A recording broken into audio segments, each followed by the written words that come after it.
হাতিরঝিল থেকে বেসরকারি television channel Gazi টিভির সাংবাদিক রাহনুমা সারার ডুবন্ত মৃতদেহ উদ্ধার করা হয়েছে। মৃত্যুর সময় তার বয়স ছিল ৩২ বছর। তার মৃত্যুটি আত্মহত্যা নাকি খুন এই নিয়ে তৈরি হয়েছে ঘোলাসা। ২৭ আগস্ট রাত ১২:৩০টার দিকে তার লাশ উদ্ধার করা হয়। এ সময় সাগর নামের এক পথচারী সর্বপ্রথম তাকে ডুবন্ত অবস্থায় দেখেন এবং হসপিটালে নিয়ে যান। হাসপাতালে নেওয়ার পর ঢাকা মেডিকেল কলেজের দায়িত্বরত চিকিৎসক তাকে মৃত ঘোষণা করেন।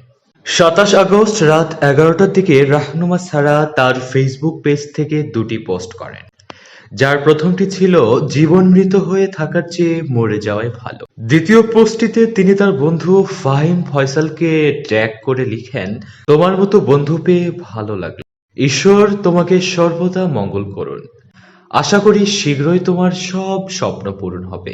আমি জানি আমরা একসাথে অনেক পরিকল্পনা করেছি, দুঃখিত আমাদের পরিকল্পনা পূরণ করতে পারছি না। ঈশ্বর তোমার জীবনের প্রতিটি ক্ষেত্রে তোমাকে আশীর্বাদ করুন। আগের পোস্টের কমেন্টে তিনি লিখেছেন, আই উইল ডাই টুডে। সুতরাং প্রাথমিকভাবে ধারণা করা হচ্ছে এটি একটি আত্মহত্যা। ৫ দিন আগের করা একটি পোস্টে তিনি লিখেছেন, আশা করছি আমার পেন্ডিং কাজগুলো গুছিয়ে এনেছি, নাও ইটস টাইম। এই পোস্ট থেকেই ক্লিয়ার হওয়া যায় তিনি কিছু একটা করতে চলেছেন। ৩ দিন আগের একটি পোস্টে তিনি লিখেছেন, I will never be that me again. ২ দিন আগের একটি পোস্টে তিনি লিখেছেন, প্রতিদিন এত এত আন্দোলন কভার করতে গিয়ে শুধুমাত্র সাধারণ সাংবাদিকরাই তাদের ন্যায্য পাওনা, বেতন ভাতা ইত্যাদি নিয়ে আন্দোলনে নামার টাইম পাচ্ছে না। আমাদের কাজ শুধু নিউজ কভার করা, পেটে ভাত না জুটলেও চলবে।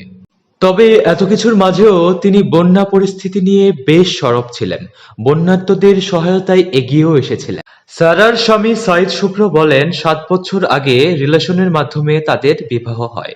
গতকাল রাতে সারা বাড়িতে না এসে আরেকজনের মাধ্যমে বাসা ভাড়ার টাকা বাড়িতে পাঠিয়ে দেন। সাইদ সারার ডিভোর্সের কথা চলছিল অনেক আগে থেকেই, তবে দেশের এই করুণ পরিস্থিতিতে আন্দোলন আর বন্যার মাঝে তারা এই কাজটি করতে পারেননি। তবে তাদের মধ্যে কোনো ঝগড়াও ছিল না বলে জানান তার স্বামী। তবে সারার পোস্টগুলো থেকে এতটুকু নিশ্চিত হওয়া যায় তিনি আত্মহত্যা করতে চলেছিলেন। কার প্ররোচনায় আত্মহত্যা করতে চলেছিলেন তা এখনো ক্লিয়ার না।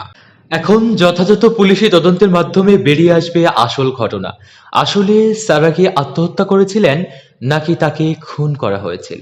সারার বিদেহী আত্মার মাগফিরাত কামনা করে আজকের মতো শেষ করছি। খোদা হাফেজ।